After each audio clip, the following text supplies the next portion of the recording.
Hello everyone, মোৰ অন্যটি ভিডিঅ'লৈ আপোনালোকক স্বাগতম। আজি কি ৰেচিপি লৈ আহিছো জানেনে? ঠাণ্ডাৰ দিনৰ স্পেশাল গাজৰৰ হালৱা। বহুদিনৰ পৰা বনাম বুলি ভাবি আছিলো কিন্তু বনাব পৰা নাছিলো। আজি এইটো কাৰণে লৈ আহিলো ৰেচিপিটো। একেবাৰে সহজ পদ্ধতিৰে আনিছো, সোনকালে হোৱাকে আনিছো। মই তিনিটা দীঘল অৰেঞ্জ কালাৰৰ যেটো মানে ঠাণ্ডা দিনৰ স্পেশাল গাজৰ হয়, সেই গাজৰ তিনিটা ললো।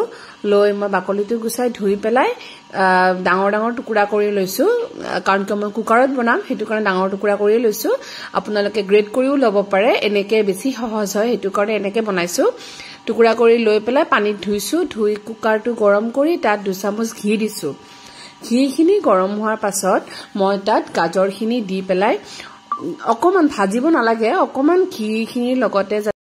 ঘিখিনিৰ লগত মিলি যোৱাকে দুবাৰমান লৰাই পেলাই মই তাত 1 কাপ গাখীৰ দি দিছো। গাখীৰ কাপ দিও সেম হেনেকে একো মানে উতলাব নালাগে, অকমান লৰাই মই ঢাকনিখন লগাই দিম। লগাই 2টা বা 3টা হুইসেল মাৰি দিম। এফালে মই ড্ৰাই ফ্ৰুটছ খিনি কাটি লৈছো। ড্ৰাই ফ্ৰুটছত মই লৈছো আলমন্ড আৰু কিসমিস। আপোনালোকে বেলেগো লব পাৰে, কাজু লব পাৰে, আখৰোট লব পাৰে। আমাৰ লৰাই নাখায় কাৰণে মই আলমন্ড আৰু কিসমিসে দিছো অকল। সৰুকে কাটি লৈছো গাৰ্নিশিঙৰ কাৰণে। আৰু গোটাকে মই গৰম ঘিত অকমান ভাজি লৈছো। আৰু এপিনে হুইসেল গুছিয়ে গল, মোৰ গাজৰখিনি সিজিয়ে গল ধুনিয়াকে।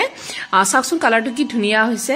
এতিয়া পটেটো মেছাৰখনেৰে অকমান মেছ কৰি দিম যাতে গুটেখিনি মিহি হৈ পেলাই মিলি যায় গাখীৰৰ হতে। তাৰ পাছত ইয়াতে মই 2 চামুচ ডাঙৰ চামুচেৰে 2 চামুচ চেনি দিছো। আপোনালোকৰ সোৱাদ অনুযায়ী আপোনালোকে চেনি বেছিও দিব পাৰে। আৰু মই ইয়াতে 2টা সিক্ৰেট বস্তু দিছো। সেই দুটা হল, এটা গাখীৰৰ সৰ দিছো, 2 চামুচ দিছো গাখীৰৰ সৰ, আৰু 2 চামুচ ডাঙৰ চামুচেৰে দিছো মই মিল্ক পাউডাৰ। মই আমুলৰ মিল্ক পাউডাৰ দিছো, আপোনালোকে বেলেগ মিল্ক পাউডাৰো দিব পাৰে, কোনো কথা নাই।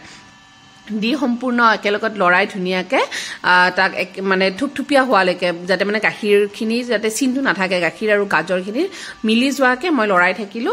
লৰাই থাকি পেলাই তাত মই ড্ৰাই ফ্ৰুটছখিনি দি দিম। আপোনালোকে গাজৰৰ হালৱা খাই ভাল পায়নে? মই কিন্তু খুবেই বেয়া পাইছিলো, কিন্তু এনেকে বনাই চাব, বহুত টেষ্টি লাগে। এতিয়া মোৰ মানে গাজৰৰ হালৱা খুব প্ৰিয়।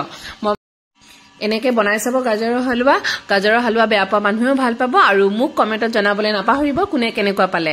এতিয়া সাৰ্ভ কৰো, কাহৰ বাটিতে সাৰ্ভ কৰিছো। গাজৰখিনি ধুনিয়াকে বাটিটো দি পেলাই মই যে আলমন্ড আৰু কিসমিসখিনি কাটি থৈ দিছিলো সেইখিনি ওপৰত দি দিছো ধুনিয়াকে। আৰু অকমান ৰ'জ পেটেল দিছো আৰু অকমান গোল্ডেন ফয়েল দিছো। আপোনালোকে নিজৰ মন পছন্দৰ ড্ৰাই ফ্ৰুটছেৰে সাৰ্ভ কৰিব। ভিডিঅ'টো কেনেকুৱা পালে জনাব। আজিলৈ আহিছো তেতিয়াহলে, ধন্যবাদ।